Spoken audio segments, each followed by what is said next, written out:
ધોરાજી તાલુકાના ઓસમ પર્વત ઉપર કુદરત સોળે કળાએ ખીલી ઉઠી છે. પર્વત ઉપર ધોધ વહેતો થયો છે.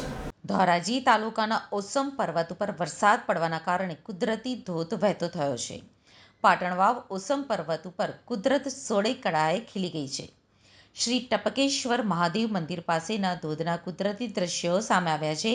તેમાં રાજકોટ જિલ્લાના વિવિધ વિસ્તારોમાં પડેલા વરસાદથી વનરાજી ખીલી ઉઠી છે. પાટણ વાવના ઓસમ ડુંગર ઉપર આવેલ શ્રી ટપકેશ્વર મહાદેવ મંદિર પાસેના ધોધના કુદરતી દ્રશ્યો જોવા મળ્યા છે. વરસાદ પડવાના કારણે અહીંયાનો કુદરતી ધોધ વહેતો થતાં આકર્ષણનું કેન્દ્ર બન્યો છે.